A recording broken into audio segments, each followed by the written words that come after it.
നമസ്കാരം. ഈ ദിവസത്തെ വാർത്തകളുടെ സമഗ്ര ചിത്രവുമായി ലൈവ് അറ്റ് 6 ആരംഭിക്കുന്നു. ആദ്യം പ്രധാന വാർത്തകൾ.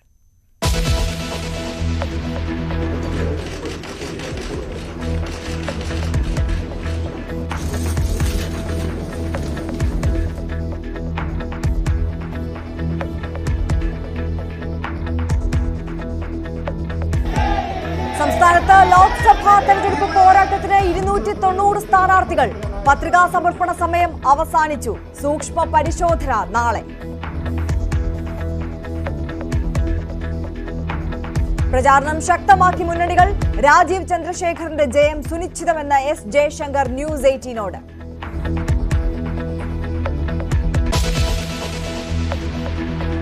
ഭൂരിപക്ഷ വർഗീയതയെയും അതുപോലെ തന്നെ ന്യൂനപക്ഷ വർഗീയതയെയും കേരളത്തിലെ കോൺഗ്രസും UDFും ഒരുപോലെ എതിർക്കും. ഇപ്പോൾ SDPI UDFിന് നൽകിയിരിക്കുന്ന പിന്തുണയെ ഞങ്ങൾ ആ പശ്ചാത്തലത്തിൽ തന്നെയാണ് കാണുന്നത്. SDPI പിന്തുണ വേണ്ടെന്ന് UDF. കോൺഗ്രസ് SDPI ഡീലെന്ന് പിണറായി വിജയൻ. രാഹുലിന്റെ റോഡ് ഷോയിൽ പാർട്ടി പതാകകൾ ഒഴിവാക്കിയത് ആയുധമാക്കി CPM.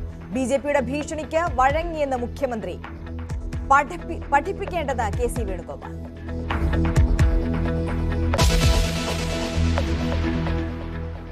കരുവന്നൂരിൽ CPMന് ഒരു രഹസ്യ അക്കൗണ്ടുമില്ലെന്ന് പിണറായി വിജയൻ. ആദായ നികുതി റിട്ടേണുകൾ CPM ഫയൽ ചെയ്യുന്നുണ്ട്. EDക്ക് മുന്നിൽ ഹാജരായി PK ബിജു. ED അവരുടെ ജോലിയാണ് ചെയ്യുന്നതെന്ന് സുരേഷ് ഗോപി.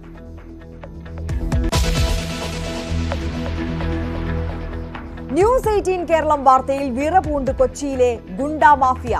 പെരുമ്പാവൂർ അനസിന്റെ കൊട്ടേഷൻ വിവരങ്ങൾ പുറത്തു കൊണ്ടുവന്നതിന് ഭീഷണി. അസോസിയേറ്റ് എഡിറ്റർ ടോം കുര്യാക്കോസിനെ തീർക്കുമെന്ന് സന്ദേശം. വീടിന്റെ ചിത്രം പകർത്തിയും ഭീഷണി.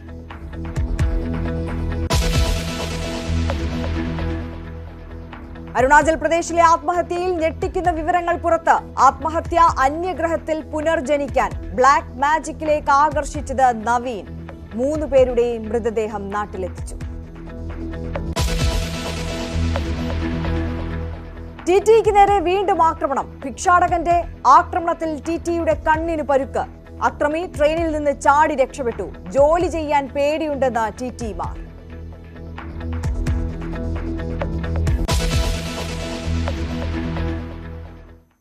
വിശദമായി കടക്കുകയാണ്.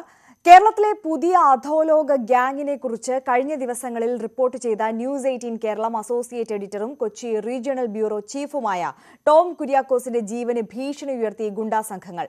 നിരവധി കൊട്ടേഷൻ, സ്വർണം പൊട്ടിക്കൽ, തട്ടിക്കൊണ്ടുപോകൽ കേസുകളിൽ പ്രതിയായ പെരുമ്പാവൂർ അനസ് എന്ന ഗുണ്ടാ തലവനെക്കുറിച്ചാണ് ന്യൂസ് 18 മുഖ്യമായും റിപ്പോർട്ട് ചെയ്തത്. ഇതേ തുടർന്ന് ടോം കുര്യാക്കോസിന്റെ കൊച്ചിയിലെ വീടിന്റെ മുന്നിൽ നിന്ന് ചിത്രമെടുത്ത് വീട്ടിലുള്ളവരെയെല്ലാം വകവരുത്തുമെന്ന സന്ദേശമാണ് ഗുണ്ടാ സംഘത്തിൽ നിന്നും ലഭിച്ചത്. ഇന്ത്യക്ക് പുറത്തുനിന്നുള്ള ഒരു നമ്പറിൽ നിന്ന് ഇന്റർനെറ്റ് കോൾ മുഖേനയാണ് ഭീഷണി എത്തിയത്. ഈ വാർത്ത റിപ്പോർട്ട് ചെയ്തതിന്റെ പേരിൽ ഞങ്ങളുടെ മുതിർന്ന മാധ്യമ പ്രവർത്തകനെ ഭീഷണിപ്പെടുത്താനുള്ള നീക്കത്തിനെതിരെ നിയമപരമായി തന്നെ മുന്നോട്ട് പോവുകയാണ് ന്യൂസ് 18. കൊച്ചി പോലീസിൽ ഇത് സംബന്ധിച്ച് പരാതി നൽകിയിട്ടുണ്ട്. മാർച്ച് 23-ാം തീയതിയാണ് ന്യൂസ് 18 ഗുണ്ടാ നേതാവായ ഔറംഗസേബിന്റെ വെളിപ്പെടുത്തൽ പുറത്തുവിട്ടത്. അത് കൊച്ചിയിലെ ഗുണ്ടാ തലവനായ പെരുമ്പാവൂർ അനസുമായി ബന്ധപ്പെട്ട പല ഇടപാടുകളും, പെരുമ്പാവൂർ അനസിന്റെ കൊട്ടേഷൻ പ്രവർത്തനങ്ങൾ, മറ്റ് സ്വർണം പൊട്ടിക്കൽ കേസ്, സ്പിരിറ്റ് കടത്ത്, കള്ളക്കടത്ത് ഉൾപ്പെടെയുള്ള കാര്യങ്ങളുമായി ബന്ധപ്പെട്ട കാര്യങ്ങളായിരുന്നു ഔറംഗസേബ് തുറന്നു പറഞ്ഞത്. അന്ന് നമ്മൾ ആ വിവരങ്ങൾ, ആ വാർത്ത, ഔറംഗസേബിന്റെ അഭിമുഖം പുറത്തുവിട്ടതിന് തൊട്ടു പിന്നാലെ, അതായത് മാർച്ച് 23-ാം തീയതി ആദ്യമായി എൻ്റെ ഫോണിലേക്ക് ഒരു വിദേശ നമ്പറിൽ നിന്നും, അതായത് ഇന്റർനെറ്റ് കോളാണ്, വിദേശ നമ്പറിൽ നിന്നും ഒരു ഭീഷണി സന്ദേശം വരുന്നു, ഭീഷണി കോൾ വരുന്നു. ഈ വാർത്ത അതുമായി ബന്ധപ്പെട്ട് മുന്നോട്ട് പോകരുത്, അതിൻ്റെ ഭവിഷ്യത്ത് അനുഭവിക്കേണ്ടി വരുമെന്ന്. പക്ഷെ നമ്മൾ ഇത്തരം ഭീഷണികളൊക്കെ പല അന്വേഷണാത്മക റിപ്പോർട്ടിനെ തുടർന്നും ഒട്ടുമിക്ക മാധ്യമപ്രവർത്തകർക്കും ഉണ്ടാകാറുള്ളതാണ്. അതിനെ ആ രീതിയിൽ മാത്രമാണ് കണ്ടത്, അതത്ര കാര്യമായി എടുത്തില്ല.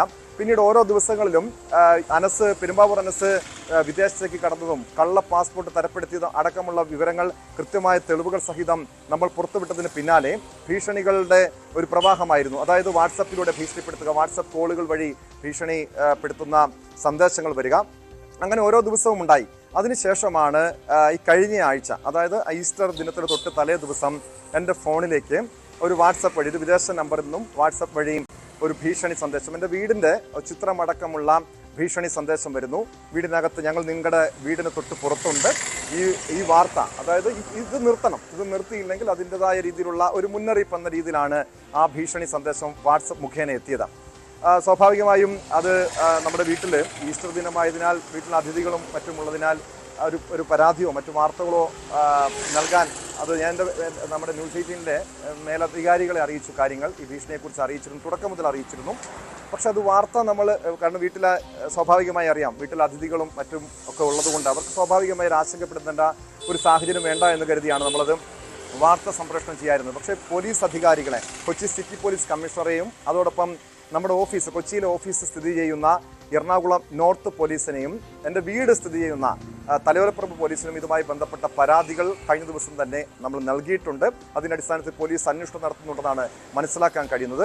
എന്തായാലും ഇത്തരം ഭീഷണി സന്ദേശം, സ്വാഭാവികമായി വ്യക്തിപരമായിട്ടുള്ള ഭീഷണി സന്ദേശങ്ങളൊക്കെ പലപ്പോഴും ഉണ്ടാകാറുണ്ടെങ്കിലും, പല വാർത്തകൾ ചെയ്യുമ്പോഴും ഉണ്ടാകാറുണ്ടെങ്കിലും, ആദ്യമായിട്ടാണ് ഒരു ഭീഷണി, അതായത് വീട് കേന്ദ്രീകരിച്ച് നമ്മുടെ വീടിന് മുന്നിൽ അവരുണ്ട് എന്ന രീതിയിൽ ഒരു സമ്മർദ്ദം, അതല്ലെങ്കിൽ ഭീഷണിയാകാം, ആ രീതിയിലുള്ള ഒരു ഭീഷണി സന്ദേശം, ഭീഷണി എനിക്ക് വ്യക്തിപരമായി ഉണ്ടാകുന്നത്. അത് പെരുമ്പാവൂർ അനസാണോ ആരോ എന്ന കാര്യത്തിൽ നമുക്ക് ഉറപ്പ് പറയാൻ കഴിയില്ല. പക്ഷെ ആ രീതിയിൽ പോലും സംശയിക്കണം. കാരണം പ്രധാനമായും നമ്മുടെ അന്വേഷണ പരമ്പര പെരുമ്പാവൂർ അനസിനെ കേന്ദ്രീകരിച്ചായിരുന്നു. പക്ഷേ പെരുമ്പാവൂർ അനസുമായി ബന്ധപ്പെട്ട ഫോൺ വിളികൾ മാത്രമല്ല ആദ്യഘട്ടത്തിൽ വന്നത്.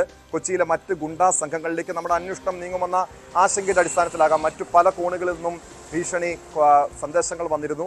മാത്രമല്ല ഷിയാസ് കരീം, നടൻ ഷിയാസ് കരീമിനെ കേന്ദ്രീകരിച്ച് നമ്മൾ തുടർച്ചയായി വാർത്തകൾ നോക്കി. ഷിയാസ് കരീമും അനസും തമ്മിലുള്ള ബന്ധം, ഗുണ്ടാ സംഘങ്ങളുമായിട്ടുള്ള ബന്ധം, അതോടൊപ്പം പൊള്ളാച്ചിയിൽ ഈ ഷിയാസ് കരീം പെരുമ്പാവൂർ അനസിന് ഒരു കൊട്ടേഷൻ നൽകിയതുമായി ബന്ധപ്പെട്ട കാര്യങ്ങളടക്കം തെളിവുകൾ സഹിതം പുറത്തുവിട്ടതാണ്. ഔറംഗസേബിന്റെ വെളിപ്പെടുത്തലുകൾ പുറത്തുവിട്ടതാണ്. ഇതായിരിക്കാം സ്വാഭാവികമായി ഇവരെ പ്രകോപിപ്പിച്ചതെന്നാണ് മനസ്സിലാക്കുന്നത്. ടോം കുര്യാക്കോസിന് നേരെയുണ്ടായ ഭീഷണി ഒരു തരത്തിലും ന്യായീകരിക്കാൻ കഴിയുന്നതല്ലെന്നും ആഭ്യന്തര വകുപ്പ് നടപടിയെടുക്കുമെന്നാണ് കരുതുന്നതെന്നും മന്ത്രി VN വാസവൻ പ്രതികരിച്ചു. ടോമിന്റെയും കുടുംബത്തിന്റെയും സുരക്ഷയ്ക്കായുള്ള നടപടികൾ ഉണ്ടാകുമെന്നും മന്ത്രി പറഞ്ഞു. ഒരു സംഭവം ഉണ്ടായാൽ നമ്മുടെ നാട്ടിൽ മാധ്യമ സ്വാതന്ത്ര്യത്തിന് നേരെയും അതോടൊപ്പം തന്നെ നമ്മുടെ നാടിന്റെ നിയമ സമാധാനത്തിന്റെ സംരക്ഷണം ഉറപ്പാക്കുന്ന നീക്കത്തിനെതിരെയുള്ള ഒരു ഭീഷണി കൂടിയായിട്ട് വേണം ഇത്തരത്തിലുള്ള ഭീഷണികളെ കണക്കാക്കാൻ. അതുകൊണ്ട് പോലീസ് ശക്തമായി ഈ കാര്യത്തിൽ നടപടി സ്വീകരിക്കാൻ തയ്യാറാകുമെന്ന കാര്യത്തിൽ എനിക്ക് സംശയമില്ല. മാധ്യമ സ്വാതന്ത്ര്യത്തിനെതിരായിട്ടുള്ള ഒരു ഭീഷണിയുടെ സ്വരമാണ് ശ്രീ ടോമിനെ ഭീഷണിപ്പെടുത്തിയതിലൂടെ സുഹൃത്തു കൂടിയ ശ്രീ ടോം മാധ്യമ പ്രവർത്തകരിൽ കേരളം അറിയപ്പെടുന്ന ഏറ്റവും ശ്രദ്ധേയനായ മാധ്യമ പ്രവർത്തകനാണ്. അദ്ദേഹം യാഥാർത്ഥ്യബോധത്തോടു കൂടി ഒരു വാർത്ത പുറത്തു കൊണ്ടുവരാൻ ശ്രമിച്ചപ്പോൾ അതിനെതിരെ ഭീഷണിയായി വരുന്നത് അപലനീയമാണ്, പ്രതിഷേധാർഹമാണ്. അതിനെതിരെ അധികാരികൾ ശക്തമായ നടപടി സ്വീകരിക്കണമെന്നാണ് എന്റെ അഭിപ്രായം. കേരളത്തിലെ ആഭ്യന്തര വകുപ്പ് തകർച്ചയിലാണെന്ന പ്രതിപക്ഷ ആരോപണം ശരിയാണെന്ന് വ്യക്തമാക്കുന്നതാണ് ടോമിനെതിരായ ഭീഷണിയെന്ന് ആലുവ MLA K അൻവർ സാദത്ത് പറഞ്ഞു. ഇത്തരം സാഹചര്യങ്ങളിൽ നാട്ടിലെ ആഭ്യന്തര വകുപ്പ് ഉണർന്ന് പ്രവർത്തിക്കണം. ഒരു പൗരന്റെ ജീവനും സ്വത്തിനും സംരക്ഷണം നൽകാൻ പോലീസിന് സാധിക്കുന്നില്ലെങ്കിൽ അത് സർക്കാരിന്റെ പൂർണ്ണ പരാജയമാണെന്നും അദ്ദേഹം പറഞ്ഞു. കേരളത്തിലെ പോലീസ് ആഭ്യന്തര വകുപ്പ് തകർച്ചയിലാണെന്ന് പറയുന്ന ഞങ്ങളെപ്പോഴും ഉന്നയിക്കുന്ന ഒരു വിഷയമാണ്. ആ വിഷയത്തിന്റെ അവസാനത്തെ ഒരു ഉദാഹരണമാണ് ഇപ്പോൾ ടോമിനെതിരെ കാണിക്കുന്ന നമുക്കറിയാം നാട്ടില് സ്വാഭാവികമായിട്ടും ഇങ്ങനെ ഗുണ്ട ആക്ടിവിറ്റിയിൽ നടക്കുന്ന അല്ലെങ്കിൽ നമ്മുടെ നാട്ടിലെ മറ്റുള്ള രീതിയിൽ തെറ്റായ രീതിയിൽ പോകുന്ന ആളുകളെ ചൂണ്ടിക്കാണിക്കുക, അവരെ പൊതുസമൂഹത്തെ അറിയിക്കുക എന്നുള്ള ഉത്തരവാദിത്തമാണ് സ്വാഭാവികമായിട്ടും ടോം ചെയ്തിരിക്കുന്നത്, അല്ലെങ്കിൽ ന്യൂസ് 18 ചെയ്തിരിക്കുന്നത്. തീർച്ചയായിട്ടും അത് ഒരു തെറ്റല്ല. കാരണം ഇപ്പൊ ഞങ്ങള് രാഷ്ട്രീയ പ്രവർത്തകരെ, ഞങ്ങള് പൊതുപ്രവർത്തകരെ എന്തൊക്കെ രീതിയിൽ പത്രമാധ്യമ സുഹൃത്തുക്കൾ അല്ലെങ്കിൽ പത്രമാധ്യമങ്ങൾ ഞങ്ങളുടെ തെറ്റുകൾ ചൂണ്ടിക്കാണിക്കുന്നു, ഞങ്ങൾ ചെയ്യുന്ന തെറ്റുകൾ അതിരൂക്ഷമായി വിമർശിക്കുന്നു. അപ്പൊ ഞങ്ങൾ ആരെങ്കിലും ഭീഷണിപ്പെടുത്താനോ അല്ലെങ്കിൽ ഞങ്ങള് ഗുണ്ടാപണിക്കോ പോയിട്ടുണ്ടോ? അപ്പോൾ സമൂഹത്തിൽ ഇങ്ങനെയുള്ള തെറ്റ് ചെയ്യുന്ന ആളുകളെ ചൂണ്ടിക്കാണുന്നത് യാതൊരു തെറ്റില്ല. സർക്കാരിന് വേണ്ടപ്പെട്ടവരാണ് ഗുണ്ടകളെന്ന് എറണാകുളം DCC പ്രസിഡന്റ് മുഹമ്മദ് ഷിയാസ് പറഞ്ഞു. തിരുവനന്തപുരത്തും കൊച്ചിയിലും ഗുണ്ടാ സംഘങ്ങൾ വലിയ തോതിലുള്ള ആക്രമണങ്ങൾ നടത്തുമ്പോഴും സർക്കാരും പോലീസും കൈയും കെട്ടി നോക്കി നിൽക്കുകയാണെന്നും ഷിയാസ് കുറ്റപ്പെടുത്തി. സംസ്ഥാന സർക്കാരിന്റെ പോലീസിന്റെ നിഷ്ക്രിയത്വമാണ് നമുക്കിവിടെ ബോധ്യപ്പെടുന്നത്. ഒരു മാധ്യമ പ്രവർത്തകൻ, ഒരു മാധ്യമ സ്ഥാപനത്തിന്റെ ബ്യൂറോ ചീഫായിട്ടുള്ള ഒരാൾ ഒരു വാർത്ത ചെയ്തതിന്റെ പേരിൽ അദ്ദേഹത്തിനും അദ്ദേഹത്തിന്റെ കുടുംബത്തിനെതിരെ ഭീഷണി മുഴക്കുക, സാമൂഹ്യ മാധ്യമങ്ങളിലൂടെ അത് അറിയിക്കുക. അപ്പൊ പോലീസ് എന്താണ് നോക്കിയിരിക്കുന്നത്? പോലീസ് സംവിധാനം എന്ന് പറയുന്നത് നോക്കുകുത്തിയായി മാറിയിരിക്കുകയാണ്. ഈ ഭരണത്തിന് കീഴിൽ നമുക്കറിയാം മുഖ്യമന്ത്രിയുടെ നവകേരള സദസ്സ്, ഈ നവകേരള സദസ്സിൽ എറണാകുളത്തെത്തിയപ്പോൾ ഗുണ്ടാ സംഘങ്ങളാണ്, അതായത് കാപ്പ കേസുകളിൽ പ്രതിയാക്കപ്പെട്ട ഗുണ്ടാ സംഘങ്ങളാണ് മുഖ്യമന്ത്രിക്ക് അകമ്പടി സേവിച്ചത്. അവരുടെയൊക്കെ നേതൃത്വത്തിലാണ് ഇത്തരത്തിലുള്ള അക്രമങ്ങളെല്ലാം ഉണ്ടാകുന്നത്. അവരുമായി ബന്ധപ്പെട്ടുള്ള ഈ സംഘങ്ങൾ തന്നെയാണ്. അപ്പൊ എങ്ങനെ സർക്കാരിന് നടപടിയെടുക്കാൻ സാധിക്കുക? ഗുണ്ടകൾക്കും അധോലോകത്തിനും എതിരായ വാർത്തകൾ റിപ്പോർട്ട് ചെയ്യപ്പെടുന്നത് ജനങ്ങൾക്കു വേണ്ടിയാണ്. ഇത്തരത്തിൽ പ്രവർത്തിക്കുന്ന മാധ്യമ പ്രവർത്തകർക്ക് നേരെ ഭീഷണി ഉയർത്തുന്നത് ന്യായീകരിക്കാനാവുന്നതല്ലെന്ന് കേരള പത്രപ്രവർത്തക യൂണിയൻ എറണാകുളം ജില്ലാ പ്രസിഡന്റ് ഹരികുമാർ പ്രതികരിച്ചു. മാധ്യമപ്രവർത്തകർക്ക് അവരുടെ ജോലിയുമായി ബന്ധപ്പെട്ട് ഇത്തരത്തിലുള്ള വാർത്തകൾ ചെയ്യേണ്ടി വരുന്നത് വളരെ സ്വാഭാവികവും ആയ ഒരു കാര്യം മാത്രമാണ്. അപ്പോൾ അക്കാര്യത്തിൽ കൃത്യമായ ഒരു സുരക്ഷ ഒരുക്കാൻ പോലീസിനും പൊതുസമൂഹത്തിനും ഒക്കെ ബാധ്യതയുണ്ട്. കാരണം ഈ വാർത്തകളെല്ലാം റിപ്പോർട്ട് ചെയ്യപ്പെടുന്നത് ജനങ്ങൾക്ക് വേണ്ടി തന്നെയാണ്. അപ്പോൾ പോലീസിൽ ഇക്കാര്യത്തിൽ ടോം പരാതിപ്പെട്ടിട്ടുണ്ടെന്നാണ് മനസ്സിലാവുന്നത്. ശക്തമായ നടപടി ഇക്കാര്യത്തിൽ ഉണ്ടാവണം എന്നാണ് KUWJ ഒരു പ്രതിനിധി എന്നുള്ള രീതിയിൽ എനിക്ക് ആവശ്യപ്പെടാനുള്ളത്. ഇക്കാര്യത്തിൽ ശക്തമായ പ്രതിഷേധം രേഖപ്പെടുത്തുന്നു. കൊച്ചി അധോലോകത്തെക്കുറിച്ചുള്ള ന്യൂസ് 18 അന്വേഷണ പരമ്പരയിൽ പോലീസ് നടപടി. ന്യൂസ് 18നോട് വെളിപ്പെടുത്തൽ നടത്തിയ ഗുണ്ടാ നേതാവ് ഔറംഗസേബിനെ പെരുമ്പാവൂർ പോലീസ് ചോദ്യം ചെയ്തു. പെരുമ്പാവൂർ അനസിനൊപ്പം പ്രവർത്തിച്ചിരുന്ന നിഷിലിൽ നിന്നും ആലുവ പോലീസ് വിവരങ്ങൾ തേടി. പോലീസ് സ്റ്റേഷനിലേക്ക് വിളിച്ചു വരുത്തിയാണ് രണ്ടുപേരുടെയും ചോദ്യം ചെയ്യൽ പൂർത്തിയാക്കിയത്. പെരുമ്പാവൂർ അനസിന്റെ സഹോദരൻ അസീസിനെയും ചോദ്യം ചെയ്തതായി സൂചന. പെരുമ്പാവൂർ പോലീസാണ് ഔറംഗസേബിനെയും അനസിന്റെ പങ്കാളിയായിരുന്ന നിഷിലിനെയും അതുപോലെ അനസിന്റെ സഹോദരൻ അസീസിനെയും ചോദ്യം ചെയ്തതായി മനസ്സിലാക്കുന്നത്. ഔറംഗസേബും ഈ നിഷിലും തങ്ങൾക്ക് അനസിന്റെ ഭാഗത്തുനിന്ന് വധഭീഷണിയുണ്ട് എന്നൊരു പരാതി നൽകിയിരുന്നു. ഇതേ പറ്റി കൂടുതൽ അന്വേഷിക്കാൻ വേണ്ടിയിട്ടാണ് പോലീസ് വിളിച്ചു വരുത്തിയതെന്നാണ് മനസ്സിലാക്കുന്നത്. എന്നാൽ അത് മാത്രമല്ല, ഈ തിരുവനന്തപുരം തട്ടിക്കൊണ്ടുപോകൽ കേസിലെ പ്രതിയാണ് നിഷിൽ. അതുകൊണ്ട് തന്നെ അതുമായി ബന്ധപ്പെട്ട കൂടുതൽ ചോദ്യങ്ങളും പോലീസിന്റെ ഭാഗത്തു നിന്നുണ്ടായി എന്ന് വേണം മനസ്സിലാക്കാൻ. ഇതേ തുടർന്ന് മാത്രമല്ല, ഔറംഗസേബ് നമ്മുടെ ചാനലിലൂടെ വെളിപ്പെടുത്തിയതിനെ തുടർന്നുണ്ടായ ഇമ്പാക്ട് ആണ് ഇപ്പോൾ കാണുന്നത് എന്ന് വേണം മനസ്സിലാക്കാൻ. ഔറംഗസേബിനോട് ഈ വിഷയത്തിൽ ചോദ്യം ചെയ്യൽ നടന്നിട്ടുണ്ട്.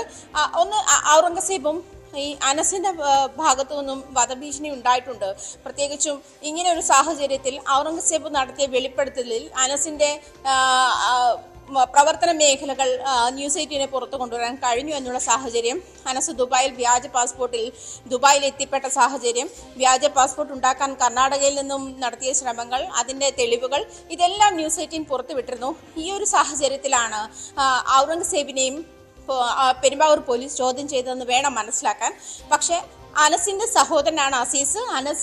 ഒരുപക്ഷെ അനസ് എവിടെയുണ്ട്, അനസിന്റെ കൂടുതൽ വിവരങ്ങൾ അറിയാനായിരിക്കാം അസീസിനെ ചോദ്യം ചെയ്തതെന്നാണ് മനസ്സിലാക്കുന്നത്.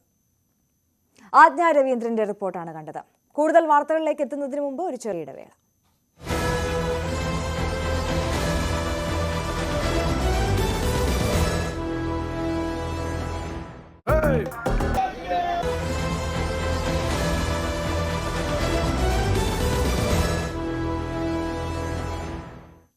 തിരികെ എത്തുമ്പോൾ ഇനി തെരഞ്ഞെടുപ്പ് വാർത്തകളിലേക്കാണ്. രാജ്യം തെരഞ്ഞെടുപ്പിലേക്ക്. രാജ്യം തെരഞ്ഞെടുപ്പിലേക്ക്. Co presented by Berger Paints, 100 years of trust. സംസ്ഥാനത്ത് ലോക്സഭാ തെരഞ്ഞെടുപ്പിന് നാമനിർദ്ദേശ പത്രികകൾ സമർപ്പിക്കാനുള്ള സമയപരിധി അവസാനിച്ചു. സംസ്ഥാനത്ത് 290 സ്ഥാനാർത്ഥികൾ നാമനിർദ്ദേശ പത്രിക സമർപ്പിച്ചു. ആകെ 499 പത്രികകൾ ലഭിച്ചു. നാളെയാണ് സൂക്ഷ്മ പരിശോധന.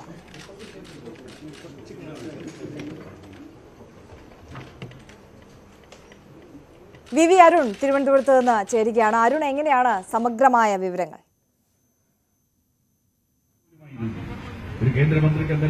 സംസ്ഥാനത്ത് നാമനിർദ്ദേശ പത്രിക സമർപ്പണം ഇന്ന് വൈകിട്ട് 3 മണിയോടെ പൂർത്തിയായി. ഇനി സൂക്ഷ്മ പരിശോധനയുടെ ദിവസമാണ് നാളെ. വലിയ രീതിയിലുള്ള സ്ഥാനാർത്ഥികളുടെ എണ്ണം തന്നെയാണ് ഏറ്റവും പ്രധാനപ്പെട്ട കാര്യം. നാമനിർദ്ദേശ പത്രിക സമർപ്പണം ഇന്ന് പൂർത്തിയാകുമ്പോൾ കണക്കുകൾ അല്പസമയം മുമ്പാണ് 290 സ്ഥാനാർത്ഥികളാണ് സംസ്ഥാനത്ത് 20 മണ്ഡലങ്ങളിലായി നാമനിർദ്ദേശ പത്രിക സമർപ്പിച്ചിട്ടുള്ളത്. 499 പത്രികകൾ ഇതുവരെ ലഭിച്ചു. ഏറ്റവും അധികം സ്ഥാനാർത്ഥികളുള്ളതും ഏറ്റവും അധികം പത്രികകളുള്ളതും തിരുവനന്തപുരം മണ്ഡലത്തിലാണ്. തിരുവനന്തപുരം ലോക്സഭാ മണ്ഡലത്തിലാണ് 22 സ്ഥാനാർത്ഥികൾ, 32 പത്രികകൾ. ഏറ്റവും കുറവ് സ്ഥാനാർത്ഥികളുടെ പത്രികയുമൊക്കെ ആലത്തൂരാണ്. നാളെ സൂക്ഷ്മ പരിശോധന നടക്കും. തിരുവനന്തപുരത്ത് 22 സ്ഥാനാർത്ഥികൾ, ആറ്റിങ്ങലിൽ 14, കൊല്ലത്ത് 15, പത്തനംതിട്ട 10, മാവേലിക്കര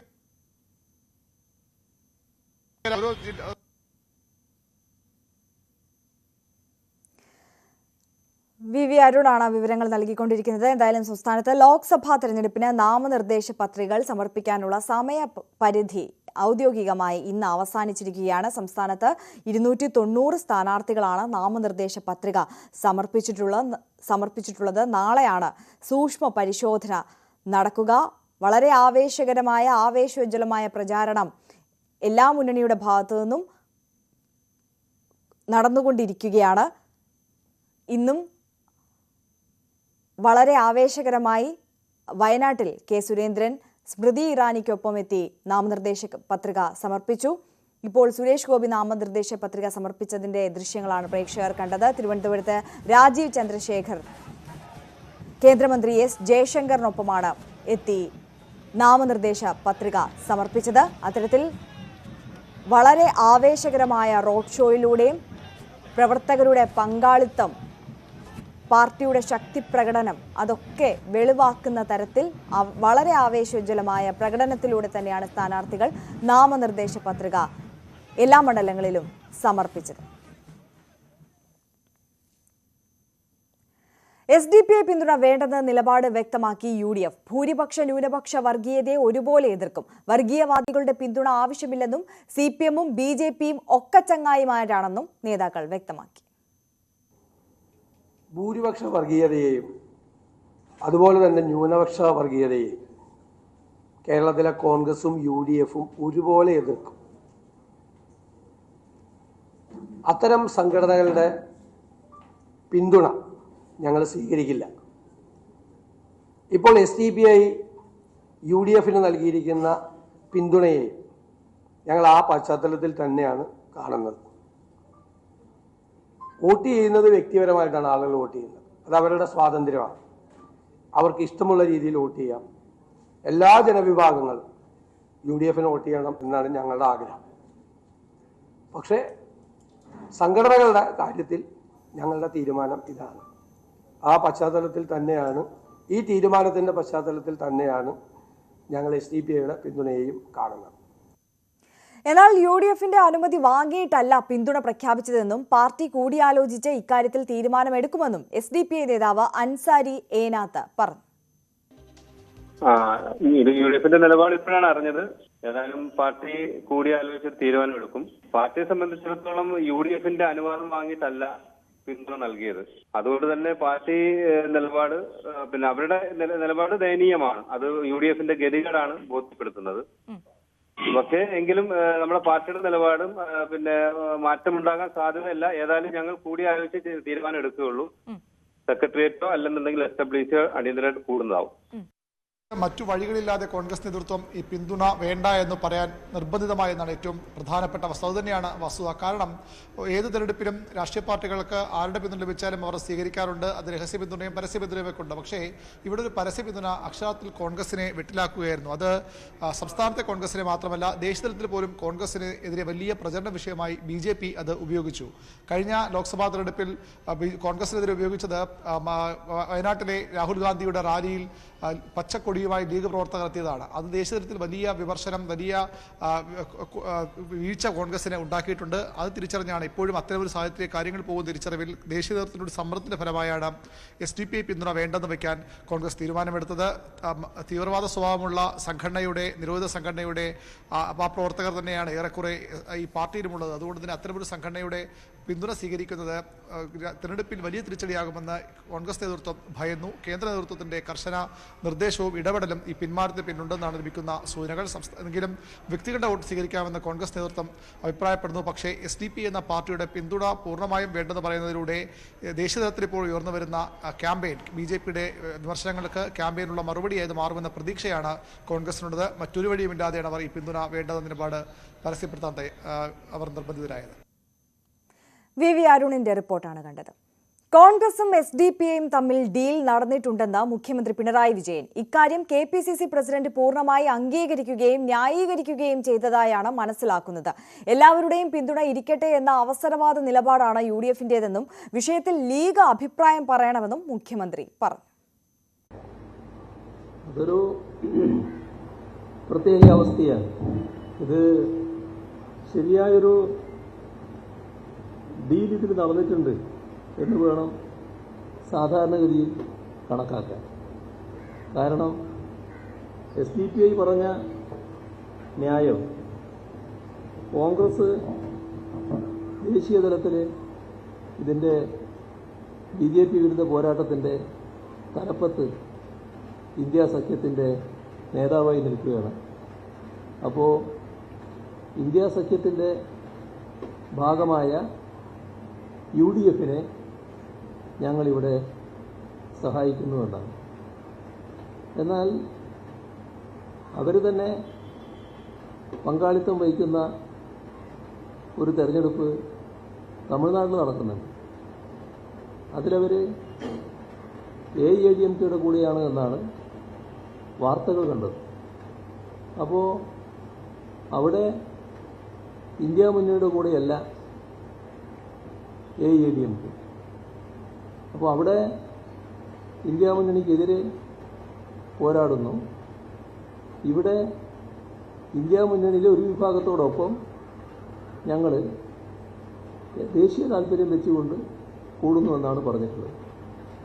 അത് ഇന്ന് കോൺഗ്രസിൽ പല വിധത്തിലുള്ള സംശയങ്ങൾ ഉയർന്നിട്ടുണ്ടെങ്കിലും KPCC പ്രസിഡന്റ് അദ്ദേഹം ഇപ്പോൾ ഒഴിഞ്ഞിട്ടില്ലാതെ സ്ഥാനാർത്ഥിയായതുകൊണ്ട് ആക്ടിങ് വന്നതാണല്ലോ. അദ്ദേഹം അതിനെ പൂർണ്ണമായി അംഗീകരിക്കുകയും ന്യായീകരിക്കുകയും ചെയ്തതായിട്ട് കാണുന്നു. വയനാട്ടിലെ രാഹുൽ ഗാന്ധിയുടെ റാലിയിൽ പാർട്ടി പതാക ഒഴിവാക്കിയ സംഭവത്തിൽ പ്രതിസന്ധിയിലായി കോൺഗ്രസ്. സ്വന്തം പതാക പോലും ഉയർത്തിപ്പിടിക്കാൻ കഴിയാത്ത പാർട്ടിയാണ് കോൺഗ്രസ് എന്ന വിമർശനവുമായി മുഖ്യമന്ത്രി രംഗത്തെത്തി. ലീഗിനെ വേണം, പക്ഷേ പതാക വേണ്ട എന്നാണ് കോൺഗ്രസ് നിലപാടെന്നും മുഖ്യമന്ത്രി വിമർശിച്ചു. എന്നാൽ മുഖ്യമന്ത്രിയുടെ ഉപദേശം വേണ്ടെന്നായിരുന്നു KC വേണുഗോപാലിന്റെ പ്രതികരണം. രാഹുൽ ഗാന്ധിയുടെ റോഡ് ഷോയുമായി ബന്ധപ്പെട്ടുണ്ടായ കൊടി വിവാദം കോൺഗ്രസിനെതിരായ വലിയ പ്രചാരണായുധമാക്കി മാറ്റുകയാണ് BJPയും ഇടത് കേന്ദ്രങ്ങളും. മുഖ്യമന്ത്രി തന്നെ ഇന്ന് വിമർശനവുമായി രംഗത്തെത്തിയിരിക്കുന്നു. ലീഗിന്റെ വോട്ട് വേണം, പക്ഷേ കൊടി വേണ്ട എന്ന നിലപാടിലേക്ക് കോൺഗ്രസ് അധപ്പതിച്ചിരിക്കുകയാണ്. അതോടൊപ്പം സ്വന്തം പാർട്ടിയുടെ പതാക ഉയർത്തിക്കാണിക്കാനുള്ള ആത്മവിശ്വാസം പോലും കോൺഗ്രസിന് നഷ്ടപ്പെട്ടിരിക്കുന്നുവെന്ന രൂക്ഷമായ വിമർശനമാണ് മുഖ്യമന്ത്രി പിണറായി വിജയൻ കോൺഗ്രസിനെതിരെ ഉന്നയിച്ചത്. സ്വന്തം പാർട്ടി പതാക ഉയർത്തിപ്പിടിക്കാൻ പോലും കഴിവില്ലാത്ത പാർട്ടിയായി കോൺഗ്രസ് മാറുന്നത് എന്തുകൊണ്ടാണ് എന്ന് സ്വാഭാവികമായ സംശയം എല്ലാവരിലും ഉണ്ടാകും. സ്വന്തം പതാക പരസ്യമായി ഉയർത്തിക്കാട്ടാനുള്ള ആർജവം ഇല്ലാതായത് എന്തുകൊണ്ടാണ്? ഇത് ഒരുതരം ഭീരുത്വമല്ല. മുസ്ലിം ലീഗിൻ്റെ വോട്ട് വേണം, പതാക പാടില്ല എന്ന നിലപാട് എന്തുകൊണ്ടാണ് എടുക്കുന്നത്? ലീഗ് പതാക ലോകത്തെ കാണിക്കുന്നതിൽ നിന്ന് ഒളിച്ചോടാൻ സ്വന്തം കൊടിക്ക് പോലും ഐത്തം കൽപ്പിക്കുന്ന ദുരവസ്ഥയിലേക്ക് കോൺഗ്രസ് എന്തുകൊണ്ടാണ് കാണുപോയത്? ഇന്നത്തെ കോൺഗ്രസ് നേതാക്കൾക്ക് ആ കൊടിയുടെ ചരിത്രം അറിയുമോ എന്ന് ഒരു സംശയം സ്വാഭാവികമായിട്ട് വരും. വിഷയത്തിൽ കൃത്യമായ രാഷ്ട്രീയ വിമർശനവുമായി BJPയും രംഗത്തെത്തിയിട്ടുണ്ട്. സംസ്ഥാനത്തിന് അകത്തും പുറത്തും ഇത് വലിയ തരത്തിൽ കോൺഗ്രസിനെതിരായ വിമർശനമായി ഉയർത്തിക്കാണിക്കുന്ന തരത്തിലേക്ക് തന്നെയായിരിക്കും BJPയുടെയും പ്രചാരണ പരിപാടികൾ. നാമനിർദ്ദേശ പത്രിക കൊടുക്കാൻ പോകുമ്പോൾ തന്നെ ലീഗിന്റെ കൊടിയൊക്കെ ഒഴിവാക്കിയിട്ടാണ് പോകുന്നത്. തെരഞ്ഞെടുപ്പ് കഴിയുമ്പോഴേക്കും എന്താണ് സംഭവിക്കാൻ പോകുന്നത് എന്നുള്ള കാരണം രാഹുൽ ഗാന്ധിക്ക് ഇന്ത്യയിലെ മറ്റ് വോട്ടർമാരോട് ഞാൻ മുസ്ലിം ലീഗിനോടൊപ്പമാണ് മത്സരിക്കുന്നത്, ഞാൻ ജമാഅത്തെ ഇസ്ലാമിയോടൊപ്പമാണ് മത്സരിക്കുന്നത്, ഞാൻ പോപ്പുലർ ഫ്രണ്ടിനോടൊപ്പമാണ് മത്സരിക്കുന്നത് എന്ന് വ്യക്തമാക്കാൻ മടിയുണ്ട് എന്നുള്ളതാണ് അത് കാണിക്കുന്നത്. ലീഗ് എന്നും കോൺഗ്രസിന് ഒപ്പം നിൽക്കുന്ന, കോൺഗ്രസ് ചേർത്ത് നിർത്തിയിരിക്കുന്ന ഒരു രാഷ്ട്രീയ പ്രസ്ഥാനമാണ്. അതിനപ്പുറത്തേക്ക് ലീഗിനെ അകറ്റി നിർത്തുന്ന ഒന്നും കോൺഗ്രസിന്റെ ഭാഗത്തു നിന്ന് ഉണ്ടാകത്തില്ല എന്ന ജാഗ്രത തന്നെയാണ് നേതാക്കളുടെ എല്ലാവരുടെയും വിശദീകരണത്തിൽ നിന്നും ഉണ്ടായിക്കൊണ്ടിരിക്കുന്നത്. മുഖ്യമന്ത്രിയും BJPയും തമ്മിൽ വീണ്ടും ഒക്കച്ചങ്ങായിമാരായി മാറിയിരിക്കുകയാണ്. വയനാട്ടിൽ രാഹുൽ ഗാന്ധി നോമിനേഷൻ കൊടുക്കാൻ വന്നപ്പോഴുണ്ടായ റോഡ് ഷോയിൽ പതാകയൊന്നും ഉണ്ടായിരുന്നില്ലെന്നാണ് ഇപ്പോൾ മുഖ്യമന്ത്രിയുടെ പരാതി. ഞങ്ങൾ എങ്ങനെ പ്രചരണം നടത്തണമെന്ന് മുഖ്യമന്ത്രി ഞങ്ങൾക്ക് സ്റ്റഡി ക്ലാസ് എടുക്കേണ്ട, അത് AKG സെന്ററിൽ നിന്ന് തീരുമാനിക്കുന്നതല്ല ഞങ്ങളുടെ പ്രചരണ രീതി. കഴിഞ്ഞ രാഹുൽ ഗാന്ധി വന്ന തെരഞ്ഞെടുപ്പിൽ ഈ പതാക വിവാദം ഉണ്ടാക്കിയത് BJPയാണ്. ഈ തെരഞ്ഞെടുപ്പിൽ അതേ പതാക വിവാദം ഉണ്ടാക്കുന്നത് മുഖ്യമന്ത്രി പിണറായി വിജയനാണ്. BJPയെ സന്തോഷിപ്പിക്കാൻ വേണ്ടിയിട്ടാണ് ഇദ്ദേഹം ഇത് ചെയ്യുന്നത്. ലീഗ് പ്രവർത്തകർക്കിടയിൽ ഇപ്പോഴുണ്ടായിരിക്കുന്ന ഈ അസ്വസ്ഥതകൾ അല്ലെങ്കിൽ ഇതുമായി ബന്ധപ്പെട്ട് മറ്റ് കക്ഷികൾ ഇത് വലിയ തരത്തിൽ വിമർശനം ഉന്നയിക്കുന്ന തരത്തിലേക്ക് ഈ പ്രചാരണം ഏറ്റെടുത്തിരിക്കുന്ന ഒരു പശ്ചാത്തലത്തിൽ ലീഗ് പ്രവർത്തകർക്കിടയിൽ ആശയക്കുഴപ്പം സൃഷ്ടിക്കാതിരിക്കാൻ കരുതലോടെ മാത്രമേ കോൺഗ്രസ് നേതാക്കൾ വിഷയത്തിൽ പ്രതികരണം നടത്താവൂ എന്ന നിലപാടിൽ തന്നെയാണ് കോൺഗ്രസിന്റെ നേതൃത്വം മുഴുവൻ. ഡാൻ കുര്യൻ തയ്യാറാക്കിയ റിപ്പോർട്ടാണ് കണ്ടത്. കോൺഗ്രസിന്റെ കൊടിയുമായി കൂട്ടിക്കെട്ടാതെ കേരളത്തിന് പുറത്ത് CPMന് കൊടി ഉയർത്താൻ കഴിയില്ലെന്ന് PK കുഞ്ഞാലിക്കുട്ടി. രാഹുൽ ഗാന്ധിക്കെതിരെ ഇടതുമുന്നണി സ്ഥാനാർത്ഥിയെ നിർത്താതെ മാന്യത കാണിക്കണമായിരുന്നു. കൊടിയുടെ വർത്തമാനം പറഞ്ഞ് അദ്ദേഹത്തെ തഴയുകയല്ല വേണ്ടത്. വയനാട്ടിൽ കോൺഗ്രസിന്റെയും ലീഗിന്റെയും കൊടി CPIM നോക്കേണ്ടെന്നും കുഞ്ഞാലിക്കുട്ടി പറഞ്ഞു. വയനാട്ടില് രാഹുൽ ഗാന്ധി വന്നപ്പോ ഞങ്ങളുടെ കൊടിയുണ്ടോ, കോൺഗ്രസിന്റെ കൊടിയുണ്ടോ എന്നാണ് ഇപ്പോ ഞങ്ങളോട് അവര് ചോദിച്ചുകൊണ്ടിരിക്കുന്നത്. പക്ഷേ ബഹുമാന മുഖ്യമന്ത്രി ഇന്ന് ആ ചോദ്യം ചോദിച്ചു. ഈ രാജ്യത്ത് അങ്ങനെ വല്ല ചോദ്യം ചോദിക്കാൻ പറ്റുമോ? ആർക്കെങ്കിലും അങ്ങനെ ഒന്ന് ചോദിക്കാനുള്ള അവകാശമുണ്ടോ? കാരണം CPMന് ഇടതുമുന്നണിക്ക് അവരുടെ കൊടി സ്വതന്ത്രമായി ഒന്ന് കൊണ്ടുപോയി കെട്ടാൻ തമിഴ്നാട്ടിൽ പറ്റുമോ, ബംഗാളിൽ പറ്റുമോ? കോൺഗ്രസിന്റെ കൊടി കൂട്ടിക്കെട്ടിയാലല്ലാതെ അത് പൊങ്ങൂല. ഈ കേരളത്തിന്റെ അപ്പുറമുള്ള ഒരു സ്ഥലത്തും അതൊന്ന് പൊക്കാൻ കഴിയില്ല. രാഹുൽ ഗാന്ധി വന്നപ്പോൾ കൊടിയില്ല എന്ന് പറഞ്ഞാൽ അത് ഒരു പക്ഷേ നിങ്ങളോടൊക്കെ കാണിക്കുന്ന ഒരു വലിയ സൗഹൃദമാണ്. കാരണം എന്താണെന്ന് വെച്ചാൽ നിങ്ങളോടൊക്കെ കാണിക്കുന്ന ഒരു ഇളവാണ്. തിരുവനന്തപുരത്ത് രാജീവ് ചന്ദ്രശേഖറിന്റെ ജയം സുനിശ്ചിതമെന്ന് കേന്ദ്രമന്ത്രി S. ജയശങ്കർ. നിരവധി മലയാളികൾ പ്രവാസികളായുണ്ട്. ഇവർക്ക് അതത് രാജ്യങ്ങളിൽ സ്വീകാര്യത കിട്ടിയത് നരേന്ദ്രമോദിയുടെ പ്രവർത്തനങ്ങൾ കൊണ്ടാണ്.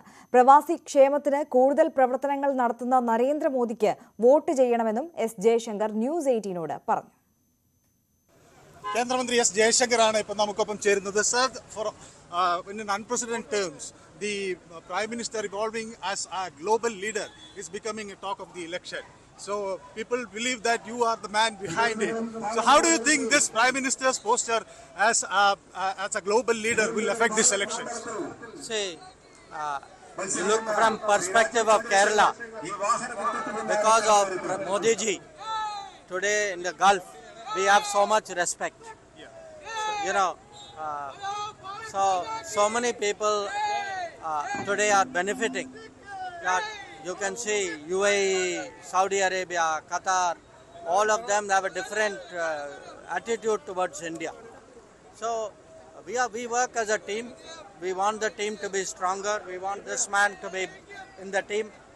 About the Kachidib issue that has been recently raised, can we think that after BJP coming to power again, we will solve the issue?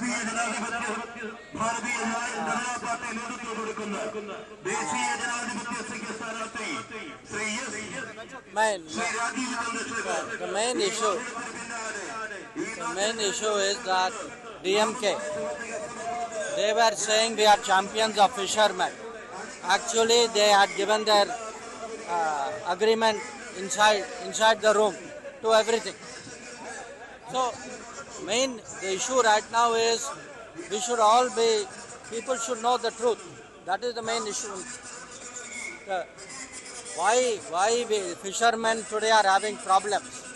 That is something which people should know. What was the role of DMK?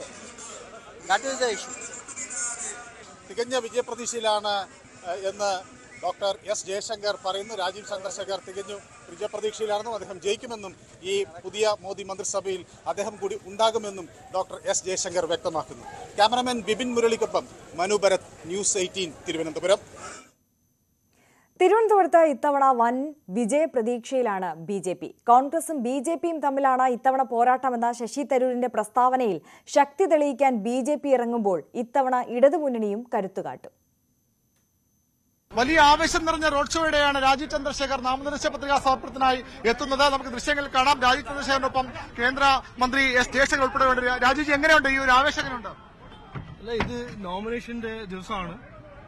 എല്ലാവരുടെയും ഒരു പിന്തുണയും അനുഗ്രഹവും എല്ലാം ഞാൻ അഭ്യർത്ഥിക്കുന്നു. അതിന്റെ ഒരു expectation ഉണ്ട്, അതുകൊണ്ട് പോകുന്നു. Jaishankar, how do you feel? I feel great and I am sure we will win. ഇതാണ് സ്ഥാനാർത്ഥി രാജീവ് ചന്ദ്രശേഖരന്റെ അതുപോലെ എസ് ജയശങ്കറിന്റെ പ്രതികരണമാണ് നമ്മൾ കണ്ടത്. ഉറപ്പായും വിജയം ഉണ്ടാകുമെന്ന പ്രതീക്ഷയാണ് BJPക്ക് ഞങ്ങൾ പങ്കുവയ്ക്കുന്നത്. BJPയുടെ കർമ്മധീരനായ സ്ഥാനാർത്ഥി ശ്രീ രാജീവ് ചന്ദ്രശേഖർ ഈ വാഹനത്തിന് തൊട്ട് പിന്നാലെ കടന്നു വരുന്നു. അനുഗ്രഹിക്കൂ, ആശീർവദിക്കൂ. സുസ്ഥിര ഭരണത്തിന് BJP സ്ഥാനാർത്ഥി ശ്രീ രാജീവ് ചന്ദ്രശേഖറിന് നിങ്ങളുടെ മനസ്സിന്റെ മനസ്സാക്ഷിയുടെ അംഗീകാരം രേഖപ്പെടുത്തുന്നു. അദ്ദേഹത്തെ വൻപിച്ച ഭൂരിപക്ഷത്തിൽ വിജയിപ്പിക്കണമേ എന്ന് അഭ്യർത്ഥിച്ചുകൊണ്ട് ശ്രീ രാജീവ് ചന്ദ്രശേഖർ ഈ വാഹനത്തിന് തൊട്ടു പിന്നാലെ കടന്നു വരുന്നു. അനുഗ്രഹിക്കൂ, ആശീർവദിക്കൂ. ഇന്ത്യൻ പാർലമെന്റിൽ തിരുവനന്തപുരത്തിന്റെ ശബ്ദം മുഴങ്ങുവാൻ UDFന്റെ സ്ഥാനാർത്ഥി ശശി തരൂർ ഒരു പ്രഖ്യാപനം നടത്തിയിരുന്നു. ഈ മത്സരം UDFും BJPയും തമ്മിലാണ് തിരുവനന്തപുരത്തെ മത്സരം. ത്രികോണ മത്സരം എന്ന് പറയാമെങ്കിലും യഥാർത്ഥ മത്സരം BJPയും UDFും തമ്മിൽ കഴിഞ്ഞ തവണത്തെ പോലെ കാര്യങ്ങൾ സംഭവിക്കുമെന്ന പ്രതീക്ഷയാണ് ശശി തരൂർ പങ്കുവച്ചത്. പക്ഷേ BJPക്ക് എന്താണ് ഇത്തവണ പതിവിലും വലിയ ആത്മവിശ്വാസത്തിലാണ്. കഴിഞ്ഞ തവണയൊക്കെ ജയത്തിനടുത്തെത്തി പരാജയപ്പെട്ടു എന്ന് പറയുമ്പോഴും ഇത്തവണ രാജീവ് ചന്ദ്രശേഖർ എന്ന നേതാവിലൂടെ ഈ കേന്ദ്ര സഹമന്ത്രിയിലൂടെ വിജയം പിടിച്ചെടുക്കാമെന്ന പ്രതീക്ഷയാണ് BJP കേന്ദ്രങ്ങൾക്ക് ഉള്ളത്. വലിയ ആവേശത്തോടെ പ്രവർത്തകർ ഈ റോഡ് ഷോയിൽ അടക്കം പങ്കെടുത്തു. ഏറ്റവും പ്രധാനപ്പെട്ട കാര്യം, കഴിഞ്ഞ തവണയൊക്കെ എന്തായിരുന്നു ശശി തരൂരിന്റെ പ്രധാനപ്പെട്ട വോട്ട് ബാങ്ക്, അവിടങ്ങളിലേക്ക് കടന്നു കയറിയാണ് രാജീവ് ചന്ദ്രശേഖരന്റെ പ്രചരണം പുരോഗമിക്കുന്നത്. ടെക്കികൾ, സമൂഹത്തിന്റെ ഒരു മേൽത്തരത്തിൽ നിൽക്കുന്ന ജനവിഭാഗങ്ങൾ, അവരുടെയൊക്കെ വോട്ട് തരൂരിന് എങ്ങനെ ലഭിച്ചോ ആ വോട്ട് മേഖലകളിലേക്കാണ് രാജീവ് ചന്ദ്രശേഖർ കടന്നു കയറുന്നത്. തീരമേഖല തരൂരിന്റെ ശക്തി ദുർഗമാണ്. അവിടെ പ്രത്യേക പ്രചരണം BJP നടത്തുന്നുണ്ട്. ഏതായാലും തിരുവനന്തപുരം മണ്ഡലം അക്ഷരാർത്ഥത്തിൽ ഒരു ത്രികോണ മത്സര പോരാട്ടത്തിലേക്ക്, അതിശക്തമായ പോരാട്ടത്തിലേക്ക് നീങ്ങുകയാണ്. പന്നിൻ രവീന്ദ്രൻ എന്ന ഏറ്റവും ജനസമ്മതനായ സ്ഥാനാർത്ഥിയിലൂടെ ഇടതുമുന്നണിയും അവരുടെ പ്രതീക്ഷ കഴിഞ്ഞ തവണയൊക്കെ ഉണ്ടായ കാര്യങ്ങൾ മറികടന്നുകൊണ്ട് വലിയ പ്രതീക്ഷയോടെ ഇടതുമുന്നണിയും ഈ പ്രചരണരംഗത്ത് സജീവമാണ്. അതായത് തിരുവനന്തപുരം അക്ഷരാർത്ഥത്തിൽ ദേശീയത്തിന് ശ്രദ്ധിക്കപ്പെടാൻ പോകുന്ന ഒരു പോരാട്ടവേദിയായി മാറുന്നു. കുടപ്പനക്കുന്ന് കളക്ടറേറ്റിൽ നിന്നും ക്യാമറാമാൻ C വിനോദ് കുമാറിനൊപ്പം VV അരുൺ, ന്യൂസ് 18. ചിത്രം മോർഫ് ചെയ്ത് വ്യാജ പ്രചരണം നടത്തിയതിന് രാജീവ് ചന്ദ്രശേഖർ ഡൽഹി പോലീസിൽ പരാതി നൽകി. കോൺഗ്രസ് നേതാവ് ജെ മോസസ് ജോസഫ് ഡിക്രൂസിനെതിരെയാണ് പരാതി. EP ജയരാജനുമായി ബിസിനസ് ബന്ധമുണ്ടെന്ന ആരോപണം ഉന്നയിക്കാനായി രാജീവ് ചന്ദ്രശേഖറിന്റെ പഴയൊരു ഫോട്ടോ മോർഫ് ചെയ്ത് ദുരുപയോഗം ചെയ്തെന്നാണ് പരാതി. ഇതിനു പിന്നിൽ ക്രിമിനൽ ഗൂഢാലോചനയും വ്യക്തിപരവും രാഷ്ട്രീയവുമായ അജണ്ടയുമുണ്ടെന്നും പരാതിയിൽ പറയുന്നു. സ്വത്തുവിവരം മറച്ചുവെച്ചെന്ന തെറ്റായ ആരോപണം ഉന്നയിച്ച് കോൺഗ്രസ് വ്യാജ വീഡിയോ പ്രചരിപ്പിച്ചതിനെതിരെ Rajeev Chandrasekhar chief electoral officer Sanjay കൌളിനും പരാതി നൽകി. രാഹുൽ ഗാന്ധിയുടെ മുഖം മാത്രം പ്ലക്കാർഡിൽ ഉപയോഗിച്ചത് പുതിയ ശൈലിയിലുള്ള പ്രചാരണമാണെന്ന് പറയുകയാണ് രമേശ് ചെന്നിത്തല. SDPI പിന്തുണ കോൺഗ്രസ് ആവശ്യപ്പെട്ടതല്ല, അവരുടെ വാഗ്ദാനം സ്വീകരിക്കണമോ എന്ന് തീരുമാനിച്ചിട്ടില്ല എന്നും അദ്ദേഹം പറഞ്ഞു. രാഹുൽ ഈ മാസം 15-നും 16-നും വയനാട്ടിൽ വീണ്ടും വരുമെന്നും കേരളത്തിലെ മറ്റ് മണ്ഡലങ്ങളിലും പ്രചാരണത്തിലുണ്ടാകുമെന്നും ചെന്നിത്തല ന്യൂസ് 18നോട് പറഞ്ഞു. രാഹുലിന്റെ റോഡ് ഷോയ്ക്ക് ലഭിച്ച ജനസ്വീകാര്യത കോൺഗ്രസിനും UDFിനും വലിയ ആത്മവിശ്വാസമാണ് നൽകുന്നത്. നമ്മോടൊപ്പം ചേരുന്നത് മുതിർന്ന നേതാവ് രമേശ് ചെന്നിത്തലയാണ്. എങ്ങനെയുണ്ടായിരുന്നു റോഡ് ഷോയുടെ ഒരു വിലയിരുത്തൽ? റോഡ് ഷോ വൻ വിജയമായിരുന്നു. 10,000-കണക്കിന് പ്രവർത്തകരാണ് ഒഴുകിയെത്തിയത്. ഒരു രാഷ്ട്രീയ നേതാവിനും ഇതുവരെ കേരളത്തിൽ നോമിനേഷൻ കൊടുക്കാൻ പോകുമ്പോൾ ഇതുപോലെ ഒരു മുന്നേറ്റം ഉണ്ടാക്കാൻ സാധിച്ചിട്ടില്ല. അപ്പം വയനാട്ടിലെ ജനങ്ങൾ എത്രമാത്രം അദ്ദേഹത്തെ സ്നേഹിക്കുന്നു, എത്രമാത്രം അദ്ദേഹത്തോട് അവർക്ക് ഹൃദയപരമായ ഐക്യം, ബന്ധം ഉണ്ട് എന്നുള്ളതിന്റെ ഏറ്റവും വലിയ തെളിവാണിത്. രാഹുൽ ഗാന്ധി കഴിഞ്ഞ തവണത്തെ NSS അംഗങ്ങൾക്ക് ഇഷ്ടമുള്ളവർക്ക് വോട്ട് ചെയ്യാമെന്ന് general secretary G Sukumaran Nair. ആരോടും അകൽച്ചയും അടുപ്പവുമില്ല. ഇത്തവണയും സമദൂര നിലപാടാണുള്ളത്. ശശി തരൂരിനെ കുറിച്ചുള്ള ധാരണാ പിശക് മാറിയെന്നും തരൂർ ഡൽഹി നായരല്ല അസൽ നായരാണെന്നും സുകുമാരൻ നായർ പറഞ്ഞു. തെരഞ്ഞെടുപ്പിൽ ഞങ്ങൾക്ക് ഒരു രാഷ്ട്രീയമില്ല, ഞങ്ങൾക്ക് അസമദൂരം തന്നെയാണ്. കാരണം ഇതിനകത്ത് എല്ലാ രാഷ്ട്രീയ പാർട്ടിയിലും പെട്ട ആളുകളുണ്ട്. നായർ സർവീസ് സൊസൈറ്റിയിൽ അവര് രാഷ്ട്രീയത്തിൽ പ്രവർത്തിക്കുന്നതിനോ ഒന്നും ഇത് NSS ഒരിക്കലും തടസ്സമല്ല. പക്ഷേ NSS രാഷ്ട്രീയപരമായി ഒരിടത്ത് ഏർപ്പെടുത്തി ഒരു രാഷ്ട്രീയ പാർട്ടിയോടും NSSന് യാതൊരു വിധമായ അകൽച്ചയോ കൂടുതൽ അടുപ്പവുമില്ല. ഇതിനകത്ത് പെടുന്ന ആളുകൾക്ക് അവരുടെ വോട്ട് അവരുടെ മനസ്സാക്ഷി അനുസരിച്ച് ആർക്ക് വേണം ചെയ്യാനും ഞങ്ങൾ ചെയ്യാനും അവർക്ക് സ്വാതന്ത്ര്യം കൊടുത്തിട്ടുണ്ട്. ഉണ്ടായ ഒരു ധാരണ പശുവിൽ ഞാൻ പറഞ്ഞു പോയത് അങ്ങനെ അസൽ നായരാണ് എന്ന് ഞാൻ പിന്നെ പറഞ്ഞു. അതുകൊണ്ടാണ് ഞങ്ങൾ അവിടെ യോഗത്തിൽ വിളിച്ചതെന്നും പറഞ്ഞു. പിന്നീടുള്ള കാര്യം എനിക്കറിയാമില്ല, അതൊക്കെ നിങ്ങൾ വിലയിരുത്തിക്കോളൂ. ആ ചോദ്യത്തിന് ഉത്തരം ഞാൻ പറഞ്ഞു. അമേഠിയിൽ മത്സരിക്കാനുള്ള ആഗ്രഹം പരസ്യമാക്കി പ്രിയങ്ക ഗാന്ധിയുടെ ഭർത്താവ് റോബർട്ട് വാദ്ര. അമേഠിയിലെ ജനങ്ങൾ താൻ സ്ഥാനാർത്ഥിയാകണമെന്ന് ആഗ്രഹിക്കുന്നു. MP ആകുന്നെങ്കിൽ അത് അമേഠിയിൽ നിന്നാകുമെന്നാണ് റോബർട്ട് വാദ്രയുടെ പ്രതികരണം. തിരികെത്താം ഇടവേളയ്ക്ക് ശേഷം.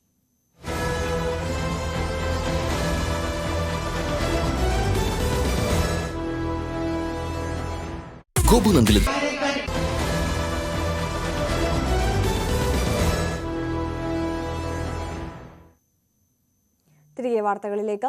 സംസ്ഥാനത്ത് വീണ്ടും TTEക്ക് നേരെ ആക്രമണം. തിരുവനന്തപുരത്ത് നിന്ന് കണ്ണൂരിലേക്ക് പുറപ്പെട്ട ജനശതാബ്ദി എക്സ്പ്രസ് ട്രെയിനിൽ ഇന്ന് രാവിലെയാണ് സംഭവം ഉണ്ടായത്. ജെയ്സൺ തോമസ് എന്ന TTEയാണ് ആക്രമിക്കപ്പെട്ടത്. ഒരു ഭിക്ഷക്കാരൻ TTEയുടെ കണ്ണിന് സമീപം മാന്തുകയായിരുന്നു. ട്രെയിൻ നീങ്ങി തുടങ്ങിയ ഉടനെയായിരുന്നു ആക്രമണം. പിന്നാലെ ഭിക്ഷക്കാരൻ ചാടി രക്ഷപ്പെട്ടു.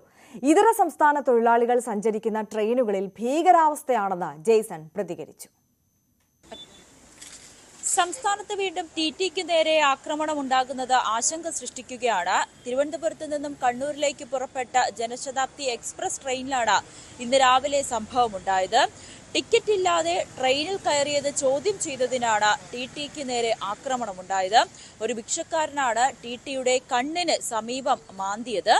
ട്രെയിൻ നീങ്ങി തുടങ്ങിയ ഉടനെയായിരുന്നു ഈ സംഭവം. പിന്നാലെ ഭിക്ഷാടകൻ ട്രെയിനിൽ നിന്നും ചാടി രക്ഷപ്പെടുകയും ചെയ്തു. ആദ്യം ഇയാൾ യാത്രക്കാരും കച്ചവടക്കാരുമായി പ്രശ്നമുണ്ടാക്കി. ഇയാളുടെ പക്കൽ ടിക്കറ്റ് ഉണ്ടായിരുന്നില്ല. ട്രെയിനിൽ നിന്നും ഇറങ്ങിപ്പോകാൻ ആവശ്യപ്പെട്ടപ്പോഴാണ് ഇയാൾ TTEയുടെ മുഖത്ത് മാന്തിയത്. പിന്നാലെ നീങ്ങിത്തുടങ്ങിയ ട്രെയിനിൽ നിന്നും ഇയാൾ ചാടി രക്ഷപ്പെട്ടു. ജെയ്സൺ തോമസ് എന്ന TTEക്കാണ് ആക്രമണം ഉണ്ടായത്. പ്ലാറ്റ്ഫോമിൽ കച്ചവടം ചെയ്ത യാത്രക്കാരെ ആളുകളെ തള്ളിമാറ്റിയാണ് ഇയാൾ അകത്തേക്ക് കടന്നതെന്നും TT ജെയ്സൺ തോമസ് പറഞ്ഞു. ഇന്ന് രാവിലെ 176 തിരുവനന്തപുരം കോഴിക്കോട് പോണ ജനശതാബ്ദി വർക്ക് ചെയ്ത് വന്ന TTസാണ്. ഞങ്ങൾ പ്ലാറ്റ്ഫോമിൽ നിൽക്കുമ്പോൾ ഏകദേശം ഒരു 5:50 കഴിഞ്ഞപ്പോൾ ഒരു മുഷിഞ്ഞ വസ്ത്രധാരണത്തോടു കൂടി ഒരാൾ വണ്ടിക്കകത്തേക്ക് കയറി. കണ്ടാൽ തന്നെ തോന്നും ടിക്കറ്റ് ഇല്ലാത്തൊരു രീതിയാണ് അദ്ദേഹത്തിന് ബോഡി ലാംഗ്വേജ് മനസ്സിലായത്. ടിക്കറ്റ് ചോദിക്കുമ്പോൾ ടിക്കറ്റ് കാണിക്കാൻ കൂട്ടാക്കിയില്ല. മുന്നോട്ട് പോയി അവിടെ ഒരു വെണ്ടർ നിൽക്കണ്ടായിരുന്നു. ആ വെണ്ടറെ പിടിച്ച് തള്ളി. വണ്ടി സ്റ്റാർട്ട് ചെയ്തിട്ടുണ്ടായില്ല. ആ സൈഡ് ഡോർ അടഞ്ഞു കിടക്കായിരുന്നു. പിന്നീട് അദ്ദേഹം D10 കോച്ചിൽ 11 കോച്ചിലാണ് ഈ സംഭവം നടന്നത്. 10 കോച്ചിലേക്ക് മുന്നിട്ട് പോകുമ്പോൾ ഞാൻ പുറകെ ചെന്ന് വീണ്ടും ചോദിക്കുന്നുണ്ട്. ടിക്കറ്റ് ചോദിക്കുമ്പോൾ അദ്ദേഹം ടിക്കറ്റ് ഇല്ല. അവിടെ നിന്ന് പോകുന്ന പാസേജിൽ തുപ്പി കൈ മുഷ്ടി കുത്തി എന്നെ ഇടിക്കാൻ വേണ്ടി വന്നു. ഒരു പ്രാവശ്യം കൈ എടുത്ത് എന്നെ മാന്താനായിട്ട് ശ്രമിക്കാൻ പുറകോട്ട് മാറി. രണ്ടാം വട്ടം എടുക്കുമ്പോൾ എൻ്റെ മാസ്കും വലിച്ചു കയറി എൻ്റെ കണ്ണിൻ്റെ കൂടെ വന്ന് കുറച്ച് ബ്ലഡ് വന്നു. നോൻ കഴിയാൻ എൻ്റെ കൺസേൺ അതോറിറ്റീനെ ഞാൻ അറിയിച്ചു. ഗാർഡിൻ്റെ അടുത്ത് പോയി ഫസ്റ്റ് എയ്ഡ് എടുത്ത് വർക്കല വരെ ഗാർഡിൻ്റെ കൂടെയുള്ള ഫസ്റ്റ് എയ്ഡ് എടുത്ത് വർക്കലയ്ക്ക് ശേഷം ആസ് യൂഷ്വൽ എൻ്റെ ഡ്യൂട്ടി ഞാൻ കണ്ടിന്യൂ ചെയ്തു. കൂടെ വന്ന് റെയിൽവേ ഹോസ്പിറ്റലിൽ പോയി ഫസ്റ്റ് എയ്ഡ് ടെറ്റനസിൻ്റെ ഇഞ്ചക്ഷൻ എടുത്തിരുന്നു. ഏകദേശം 5:50 രാവിലെ. ആള് ഞാൻ പുറകെ കുറച്ച് ദൂരം പോയപ്പോഴാണെങ്കിൽ ആളെ കണ്ടറിയാൻ പറ്റും. കിട്ടിയില്ല. സ്റ്റെപ്പ് കയറി മുകളിലേക്ക് പോയി. എന്താ ശരിക്കും അടയാളം എന്താ, എവിടെയാണ് ഇറങ്ങിയത്? ട്രിവാൻഡ്രം സെൻട്രൽ പ്ലാറ്റ്ഫോം 2 വെച്ചാണ് ഈ പ്രശ്നം നടക്കുന്നത്. D11 കോച്ചിൻ്റെ ഫ്രണ്ടിലായിരുന്നു. പിന്നെ ഞങ്ങൾ കോച്ച് ചെയിൻ പുള്ളി ചെയ്ത് വണ്ടി നിൽക്കി പോലീസൊക്കെ അപ്പോൾ അതിന് ശേഷമാണ് പോലീസ് വരണത്. അതിന് മുമ്പ് പോലീസൊന്നും ആ പരിസരത്ത് ഉണ്ടായില്ല. എൻ്റെ സഹപ്രവർത്തകർ വിളിക്കും, അവർ ഫസ്റ്റ് എയ്ഡിനുള്ള കാര്യങ്ങൾ ഗാർഡിനോട് ചെയ്തു. ഞാൻ ഡ്യൂട്ടി കണ്ടിന്യൂ ചെയ്തു. ഇവിടെ ആഴത്തുള്ള മുറിവ് അല്ലെങ്കിൽ കൂടി പേടിയാണ് വർക്ക് ചെയ്യാൻ. അപ്പോൾ ഞങ്ങളുടെ കൂട്ടത്തിലൊരാൾ മരിച്ചിട്ട് ഇന്നലെ ഞങ്ങൾക്ക് അവസാനമായിട്ട് കാണാൻ പോലും സാധിച്ചില്ല. ഇന്നലെ ഇതേ വണ്ടി ഞങ്ങൾ തിരുവനന്തപുരത്ത് പോയതാണ്. ഓരോ യാത്രക്കാരെയും സുരക്ഷിതത്വം ഉറപ്പാക്കേണ്ടത് നമ്മുടെ എല്ലാവരും ആവശ്യമാണ്. സുരക്ഷ കുറവാണെന്ന് തോന്നിയിട്ടുണ്ടോ? കുറച്ചുകൂടി കാര്യക്ഷമമായിട്ട് മുന്നോട്ട് പോകണം. കാരണം ഞങ്ങളുടെ കൂട്ടത്തിൽ ലേഡീസും ഉണ്ട്. ഒരു മെയിൽ TTI എനിക്ക് ഒരു അനുഭവമാണെങ്കിൽ രാത്രി പോകുന്ന വണ്ടികൾ എറണാകുളം സൗത്ത് ഡിപ്പോയിൽ ഉള്ള വണ്ടികളൊക്കെ ദീർഘദൂര വണ്ടികളാണ്. കൂടുതൽ ഹിന്ദി യാത്രക്കാർ, അതിഥി തൊഴിലാളികൾ എന്ന് പറയപ്പെടുന്ന കൂടുതലുള്ള ഒരു വണ്ടികളുണ്ട്. മംഗള, പാട്ന എക്സ്പ്രസ്, വിനോദേണ്ട സംഭവിച്ച വണ്ടിയാണ് പാട്ന. ആ വണ്ടിയുടെ യഥാർത്ഥ മുഖം കാണണമെങ്കിൽ തിരുപ്പൂരിന് ശേഷമാണ്. നമുക്ക് പണ്ടൊക്കെ ഞങ്ങൾ എന്തെങ്കിലും കാരണത്തിൽ പുറത്തിറങ്ങി കഴിഞ്ഞ് കഴിഞ്ഞാൽ കോട്ട് അഴിച്ചു കഴിഞ്ഞാൽ കയറാൻ പറ്റത്തില്ല. കാരണം അവരത്രയായിരിക്കും, അവർ വളരെ എന്തും ചെയ്യാൻ മടിയില്ലാത്തവരാണ്. ഇപ്പോൾ പക്ഷേ ഇദ്ദേഹം ഒരു മലയാളം ചെറുതായിട്ട് സംസാരിക്കുന്നുണ്ട്. മലയാളിയാണോ എന്ന് എനിക്ക് പൂർണ്ണമായിട്ട് അറിയില്ല. ആദ്യം തന്നെ അടിക്കാൻ ശ്രമിച്ചപ്പോൾ ഒഴിഞ്ഞു മാറിയിരുന്നു, പിന്നീട് മുഖത്ത് മാന്തുകയായിരുന്നു. ഗാർഡ് റൂമിൽ പോയി ഫസ്റ്റ് എയ്ഡ് എടുത്ത ശേഷമാണ് ജെയ്സൺ തന്റെ ജോലി വീണ്ടും തുടങ്ങിയത്. ട്രെയിൻ ടിക്കറ്റ് ചോദിച്ച് ട്രെയിനിൽ നിന്നും തള്ളിയിട്ട വിനോദിനെ, TT വിനോദിന്റെ മരണത്തിന്റെ ആഘാതത്തിൽ നിന്നും വിട്ടുമാറുന്നതിന് പിന്നാലെയാണ് വീണ്ടും ഇത്തരത്തിലൊരു സംഭവം ഉണ്ടായത്. എന്തായാലും പോലീസിന് പരാതി നൽകിയിട്ടുണ്ട്. അതോടൊപ്പം തന്നെ കൂടുതൽ TTമാർക്ക് ഇത്തരത്തിലുള്ളൊരു അപകടം സംഭവിക്കാതിരിക്കാൻ അല്ലെങ്കിൽ അവരുടെ സുരക്ഷ വർദ്ധിപ്പിക്കണമെന്നും ഈ TTമാർ ആവശ്യപ്പെടുന്നു. നവമി ദിനേശിന്റെ റിപ്പോർട്ടാണ് കണ്ടത്. അരുണാചൽ പ്രദേശിലെ മലയാളികളുടെ ആത്മഹത്യയിൽ 3 പേരുടെയും ഇമെയിൽ ചാറ്റ് സംബന്ധിച്ച വിവരങ്ങൾ കണ്ടെത്തി. 2021 മുതലുള്ള ഇമെയിൽ ചാറ്റ് വിവരങ്ങളാണ് ശേഖരിച്ചതെന്നും ബ്ലാക്ക് മാജിക് ആണോ എന്ന് ഈയൊരു ഘട്ടത്തിൽ പറയാൻ കഴിയില്ലെന്നും DCP നിതിൻ രാജ് വ്യക്തമാക്കി. അതേസമയം 3 പേരുടെയും മൃതദേഹം നാട്ടിലെത്തിച്ചു. DV വിനോദിന്റെ റിപ്പോർട്ടിലേക്ക്. ഉച്ചയോടെയാണ് 3 പേരുടെയും മൃതദേഹം തിരുവനന്തപുരത്ത് കൊണ്ടുവന്നത്. ദേവിയുടെയും ആര്യയുടെയും സംസ്കാരം ശാന്തി കവാടത്തിൽ നടന്നു. പോലീസ് അന്വേഷണം തുടരുകയാണ്. ബ്ലാക്ക് മാജിക് തന്നെയാണോ ഇവരെ മരണത്തിലേക്ക് നയിച്ചത് എന്ന കാര്യമാണ് പ്രധാനമായും പരിശോധിക്കുന്നത്.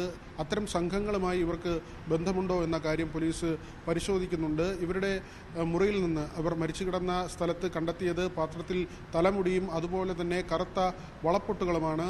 മരണത്തിന് മുൻപ് ഇവരിങ്ങനെ മന്ത്രവാദം ചെയ്യാനുള്ള ശ്രമം നടത്തിയിരുന്നു, അല്ലെങ്കിൽ അത്തരം ആഭിചാര ക്രിയകൾ അവിടെ നടന്നോ എന്നതാണ് പോലീസ് പരിശോധിക്കുന്നത്. അപ്പോഴും ഇത് പൂർണ്ണമായും ബ്ലാക്ക് മാജിക് ആണ്, അല്ലെങ്കിൽ ആ ഒരു വഴിയിലൂടെയാണ് ഇവർ മരണത്തിലേക്ക് എത്തിയത് എന്നത് പോലീസ് സ്ഥിരീകരിക്കുന്നില്ല. ഇത് ബ്ലാക്ക് മാജിക് ആണെന്ന് നമുക്ക് ഒരു അവസരത്തിൽ പറയാൻ വേണ്ടി കഴിയില്ല. കാരണം ഇതൊരു അവർ ഫോളോ ചെയ്തിരുന്ന ഏതെങ്കിലും ഒരു ബിലീഫ് സിസ്റ്റത്തിൻ്റെയോ അതല്ലെങ്കിൽ അവർ വായിച്ചിരുന്ന ഏതെങ്കിലും ഒരു കാര്യത്തിൽ മോട്ടിവേറ്റഡ് ആയിട്ടോ ചെയ്ത ഒരു കാര്യമായിരിക്കാം എന്നുള്ളതാണ് നമ്മൾ പ്രാഥമികമായിട്ട് മനസ്സിലാക്കുന്നത്. അപ്പോൾ ഈ ഒരു കാലയളവിൽ അവരുടെ കയ്യിലുണ്ടായിരുന്ന അല്ലെങ്കിൽ അവർ വായിച്ചിരുന്ന അവർ നടത്തിയിരുന്ന കമ്മ്യൂണിക്കേഷൻസ് എന്തൊക്കെയാണെന്ന് കൃത്യമായ രീതിയിൽ ഡെസിഫർ ചെയ്താൽ മാത്രമേ, ഡീകോഡ് ചെയ്താൽ മാത്രമേ നമുക്ക് ആ കാര്യങ്ങൾ പറയാൻ വേണ്ടി കഴിയുള്ളൂ. ചടങ്ങുകൾ പൂർത്തിയാകുന്ന മുറയ്ക്ക് ഇവരുടെ വീട്ടുകാരെ വിശദമായി ചോദ്യം ചെയ്യാനാണ് പോലീസ് തീരുമാനിച്ചിട്ടുള്ളത്. നേരത്തെ ഇത്തരം കാര്യങ്ങൾ ഇവർ ചെയ്തിരുന്നോ, അങ്ങനെയുള്ള ആളുകളുമായി ബന്ധപ്പെട്ടിരുന്നോ, വീട്ടുകാരുമായി ബന്ധപ്പെട്ട് ബ്ലാക്ക് മാജിക് അതുപോലുള്ള കാര്യങ്ങളെക്കുറിച്ച് സംസാരിച്ചിരുന്നോ തുടങ്ങിയ കാര്യങ്ങളാണ് പ്രധാനമായും പോലീസ് ചോദിച്ചറിയാൻ ലക്ഷ്യം വയ്ക്കുന്നത്. അതിൽ മറ്റൊരു കാര്യം, ഈ വീട്ടുകാർ നേരത്തെ തന്നെ ചില സൂചനകൾ ലഭിച്ചിരുന്നു. അതിൻ്റെ അടിസ്ഥാനത്തിൽ ഇവരെ വിലക്കിയിരുന്നു എന്ന അത് അടക്കമുള്ള ചില വിവരങ്ങൾ പുറത്തു വരുന്നുണ്ട്. പക്ഷേ അത് ഔദ്യോഗികമായി പോലീസിൻ്റെ ഒരു സ്ഥിരീകരണം അക്കാര്യത്തിലും വന്നിട്ടില്ല. ഇതിൽ വീട്ടുകാർ ഇനി അന്വേഷണവുമായി സഹകരിക്കേണ്ടതുണ്ട്. കറുത്ത കല്ല് പതിച്ച വളകൾ, ഇത് മൃതദേഹങ്ങളിൽ 2 യുവതികളുടെയും ശരീരത്തിൽ ഉണ്ടായിരുന്നു. അതും ഏതെങ്കിലും ഈ ആഭിചാരത്തിൻ്റെ ഭാഗമായി അവർ ധരിച്ചിരുന്നതാണോ എന്ന സംശയവും ബലപ്പെടുന്നുണ്ട്. അടുത്ത മാസം ആര്യയുടെ വിവാഹം നടക്കേണ്ടതായിരുന്നു. വീട്ടുകാരോട് പറയാതെയാണ് കഴിഞ്ഞ 26-ന് ഇവിടെ നിന്ന് പുറപ്പെട്ടു പോകുന്നത്. മറ്റു 2 പേരും കോട്ടയത്ത് നിന്ന് സഞ്ചരിക്കുകയായിരുന്നു. പിന്നീട് കൊൽക്കട്ടയിലേക്കും അവിടെ നിന്ന് അസമിലേക്കും അവിടെ നിന്നാണ് ഒടുവിൽ അരുണാചൽ പ്രദേശിലേക്കും എത്തുന്നത്. അവിടെയുള്ള ഈ വിശ്വാസ സമൂഹങ്ങളുണ്ട്, അല്ലെങ്കിൽ ഈ അന്ധവിശ്വാസവുമായി ബന്ധപ്പെട്ട് പ്രവർത്തിക്കുന്ന ആളുകൾ, അവർ ആരെങ്കിലുമായി ഇവർക്ക് പരിചയമുണ്ടോ? നേരത്തെ തന്നെ നവിനും ദേവിയും അവിടേക്ക് പോയിരുന്നതായി കണ്ടെത്തിയിട്ടുണ്ട്. അവിടെ CCTV ദൃശ്യങ്ങൾ, പുതിയ CCTV ദൃശ്യങ്ങൾ പരിശോധിക്കുന്നുണ്ട്. അതിൽ ഇവർ വലിയ സന്തോഷത്തോടെ നടക്കുന്നതായാണ് കണ്ടെത്തിയിട്ടുള്ളത്. ഏതായിരുന്നാലും വരും ദിവസങ്ങളിലായിരിക്കും പോലീസ് അന്വേഷണത്തിൽ ഇത് സംബന്ധിച്ച കൂടുതൽ വിവരങ്ങൾ പുറത്തുവരിക. BV Vinod, News 18 Thiruvananthapuram. കാസർഗോഡ് റിയാസ് മൗലവി വധക്കേസ് വിധിക്കെതിരെ സർക്കാർ ഹൈക്കോടതിയിൽ അപ്പീൽ നൽകി. 3 RSS പ്രവർത്തകരെ വെറുതെ വിട്ട വിധിക്കെതിരെയാണ് അപ്പീൽ. നീതിന്യായ ബോധത്തെ ഞെട്ടിക്കുന്നതാണ് കോടതി വിധി. കൊലപാതകത്തിൽ വിഷലിപ്ത വർഗീയതയുണ്ടെന്ന് സർക്കാർ ചൂണ്ടിക്കാട്ടി. മതസൗഹാർദ്ദത്തെ ഉലച്ച കൊലപാതകമാണ്. വിചാരണ കോടതി വിധി നിയമവിരുദ്ധവും അനുചിതവുമെന്ന് സർക്കാർ അപ്പീലിൽ ചൂണ്ടിക്കാട്ടി.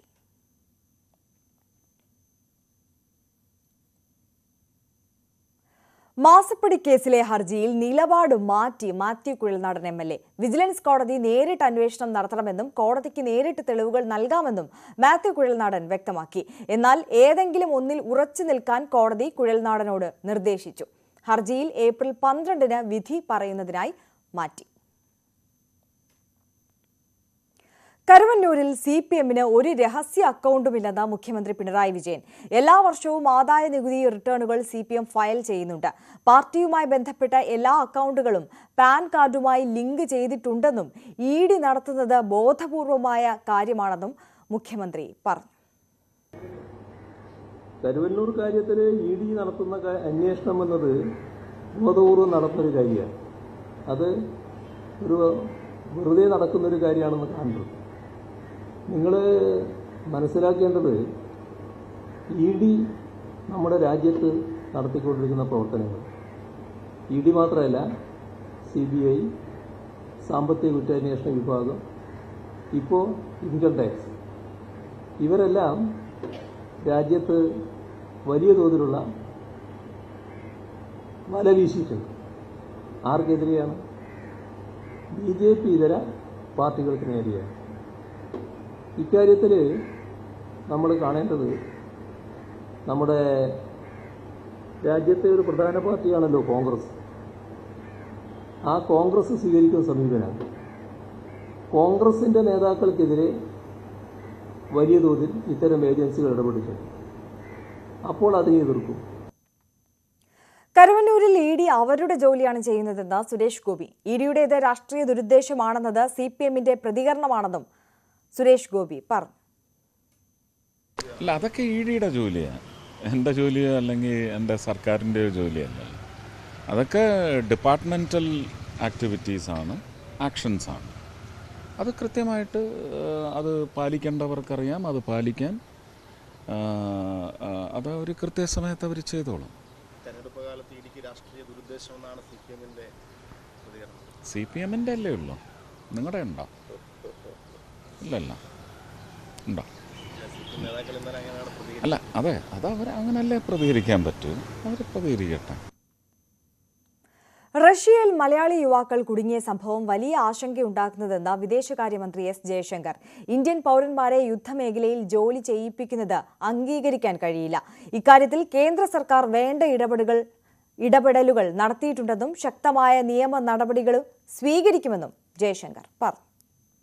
As you're aware, 2 people came back. This is a matter of very, very deep concern for us, very strong concern for us. We called in the Russian ambassador. Our ambassador in Moscow was instructed to go to the foreign ministry. It is very totally unacceptable that any Indian should be taken to a conflict zone and in any manner be made to work for a conflict, for an army which is taking place. So we are finding out how many such Indians there are. We are trying to get them back. Even last few days, I know some people have come back. We are not, until they actually reach India, we don't want to give out the names. But it is something we take very seriously and very strongly. I want to say. Vaikom TV പുരത്ത് ഉത്സവത്തിനിടെ പിടിയാന 2ാം പാപ്പാനെ ചവിട്ടിക്കൊന്നു. ചങ്ങനാശ്ശേരി സ്വദേശി സാമിച്ചനാണ് മരിച്ചത്. തോട്ടയ്ക്കാട്ട് കുഞ്ഞുലക്ഷ്മി എന്ന ആനയാണ് എഴുന്നള്ളിപ്പിനിടെ ഇടഞ്ഞത്. TV പുരം ശ്രീരാമസ്വാമി ക്ഷേത്രത്തിലെ ഉത്സവത്തിനിടെയാണ് സംഭവം. വൈക്കം താലൂക്ക് ആശുപത്രിയിലേക്ക് കൊണ്ടുപോകും വഴി മരണം സംഭവിക്കുകയായിരുന്നു.